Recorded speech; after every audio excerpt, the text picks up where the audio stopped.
Gente, tem alguma coisa acontecendo lá fora, ó. Olha, todo mundo olhando lá pra baixo, tem alguma coisa acontecendo lá embaixo no pasto. Gente, eu tô entrando em parafuso. Vocês viram que é tipo como se fosse alguém engasgado, mas tá aqui do lado. Gente, eu acho que eu acabei de deixar a resposta do som. Olha isso ali em cima das árvores, gente. Olha lá. Tá piscando um monte, gente. Isso tá em cima da serra, ó.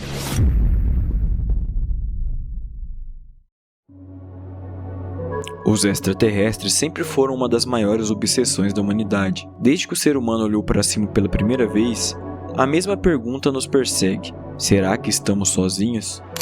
Civilizações antigas desenhavam figuras no céu, religiões inteiras nasceram tentando explicar luzes que ninguém compreendia, e o cinema transformou o medo e o fascínio pelo desconhecido em algum dos maiores fenômenos da cultura. O extraterrestre virou personagem, pesadelo e até esperança, mas no fundo sempre foi uma sombra distante, algo que pertencia ao campo da imaginação. Só que na última semana, essa sombra pareceu chegar mais perto. Se você abriu suas redes sociais, certamente você sentiu isso. Luzes cruzando o céu de cidades pequenas, relatos transmitidos ao vivo, documentos secretos vindo à tona. E aquela pergunta antiga voltou a pairar no ar. O que exatamente está acontecendo em 2026? Tem gente dizendo que é o ano da grande revelação. E tem gente que diz que isso é a maior manipulação da história da humanidade. E como você vai ficar aqui comigo e assistir os próximos minutos, os dois lados têm argumentos que vão te arrepiar. Então vem comigo que eu vou te explicar. Para entender melhor do que se trata essa onda de extraterrestre, a gente pode começar pelo caso aqui do Brasil mais recente.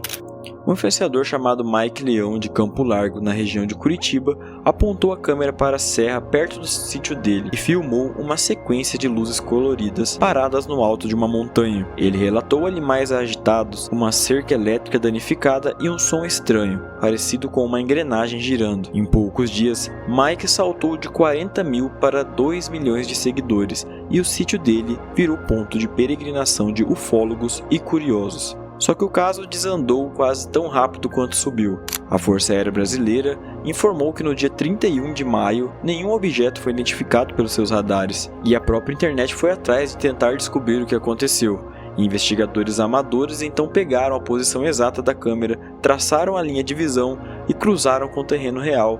O que apareceu não foi nenhuma nave, foi uma montanha mais ao fundo, com uma estrada subindo e uma área de camping, luzes de propriedade que, a vários quilômetros de distância, se fundem num ponto cintilante. Ninguém de autoridade chamou o caso de farsa, mas, na prática, a explicação terrestre ficou tão forte que o mistério praticamente se desmontou sozinho. Mas esse caso, por mais que tenha desandado, escondeu uma coisa importante.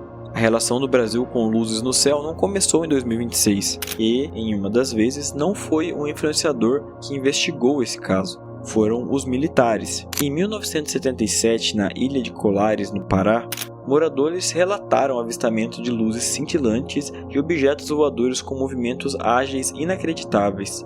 E os depoimentos eram tão consistentes que as autoridades militares decidiram investigar a fundo. As vítimas descreviam raios de luz que pareciam sugar o sangue, provocando queimaduras, tonturas, palidez e fraqueza. Um fenômeno que ficou conhecido como chupa-chupa. A resposta do governo a esse pânico foi a Operação Prato, realizada em 1977 na ilha de Colares. Foi a primeira investigação militar oficial de aparições de OVNIs no mundo, a cargo do 1º Comando Aéreo Regional.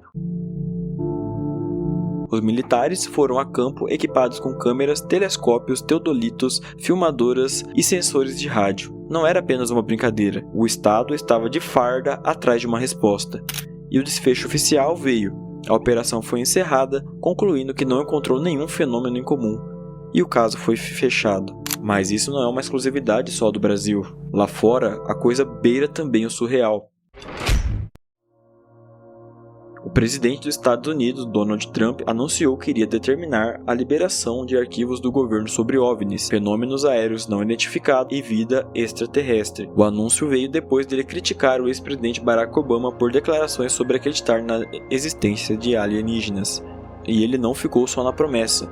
No dia 8 de maio, o Departamento de Defesa liberou seu primeiro lote de arquivos sobre OVNIs, 161 documentos com descrições de avistamentos relatados por civis e militares, incluindo relatos de astronautas das missões Apollo. E aí veio a cereja do bolo. No dia 17 de maio, pouco mais de uma semana depois, Trump publicou no Truth Social uma imagem gerada por inteligência artificial mostrando ele caminhando ao lado de um alienígena cinza algemado, na frente do que parece ser uma base militar, sem nenhuma legenda explicando o significado. Ele ainda postou outras imagens, incluindo ele sentado no que parece o comando de uma nave apertando um botão, com telas escritas Space Force e alvo destruído. Pode ser piada e pode até ser meme do presidente, mas pensa comigo, quando um líder da maior potência do mundo normaliza a imagem de um extraterrestre na conta oficial dele, em meio à desclassificação de arquivos secretos, você ao menos fica um pouco curioso para saber se é verdade ou não, né? E existe uma teoria da conspiração que, com tudo isso acontecendo, voltou à força.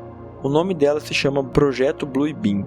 Segundo a teoria popularizada nos anos 1990 pelo jornalista canadense Serge Monast, existiria um plano secreto para encenar um falso evento sobrenatural em escala planetária, com o objetivo de instaurar uma nova ordem mundial, e a teoria descreve esse plano em fases, cada uma mais inquietante que a outra. Primeiro, descobertas arqueológicas forjadas para abalar as religiões.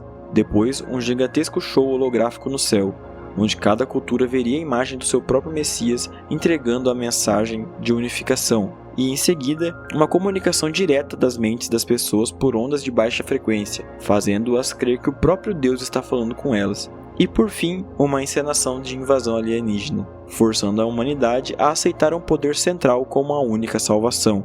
Claro, isso é apenas uma teoria conspiratória, sem nenhuma comprovação, mas é impossível não notar como a narrativa dela conversa de um jeito incômodo com tudo que vem acontecendo ultimamente. E logicamente, depois de todas essas aparições, falácias sobre extraterrestres, Estados Unidos divulgando documentos, a gente com certeza fica com o pé atrás. Então será que 2026 é o começo da revelação real ou apenas um ensaio de uma ilusão grande demais para a gente enxergar de dentro? Para ser sincero, eu ainda não tenho a resposta. Mas uma coisa é certa, o céu nunca esteve tão vigiado quanto agora. E aí, o que você acha? Deixe aí nos comentários. Aqui foi o LKG e até a próxima.